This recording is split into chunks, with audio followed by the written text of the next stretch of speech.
സങ്കീർത്തനം 145:18. തന്നെ വിളിച്ചപേക്ഷിക്കുന്നവർക്ക്, എങ്ങനെ വിളിച്ചപേക്ഷിക്കുന്നതിനെ കുറിച്ച് പിന്നെ വീണ്ടും പറയുക.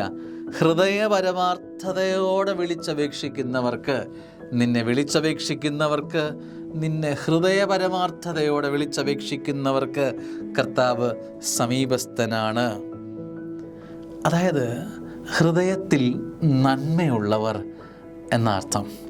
ഹൃദയത്തിൽ ഒരുപാട് കലർപ്പുള്ള തിന്മ കെട്ടിക്കിടക്കുന്ന, തിന്മയുടെ കൂട്ടുകെട്ട് ഇങ്ങനെ കട്ട പിടിച്ചിരിക്കുന്ന ജീവിതങ്ങളുണ്ട്, മനസ്സുകളുണ്ട്. എന്നാൽ നന്മയുടെ വേരോട്ടമുള്ള, കൃപയുടെ വേരോട്ടമുള്ള ജീവിതങ്ങളുമുണ്ട്. ഇത് രണ്ടും വ്യത്യസ്തരാണ്. കൃപയുടെ വേരോട്ടമുള്ള ജീവിതങ്ങൾ വിളിച്ചു പ്രാർത്ഥിക്കുമ്പോൾ എന്നറിയോ, കർത്താവ് സമീപത്തേക്ക് ഇറങ്ങി വരും. എന്നാൽ ഈ അടഞ്ഞ ജീവിതങ്ങൾ, കട്ട പോലെ നിൽക്കുന്ന ജീവിതങ്ങളിൽ എങ്ങനെ സ്വർഗം ഇടപെടും? തന്നെ വിളിച്ചപേക്ഷിക്കുന്നവർക്ക് ഹൃദയപരമാർത്ഥതയോടെ നിൻ്റെ വിളിയിൽ ഹൃദയപരമാർത്ഥതയുണ്ടോ? ഹൃദയം തൊട്ടാണോ നീ വിളിക്കുന്നത്? ഹൃദയപരമാർത്ഥതയോടെ വിളിച്ചപേക്ഷിക്കുന്നവർക്ക് കർത്താവ് സമീപസ്ഥനാണ്.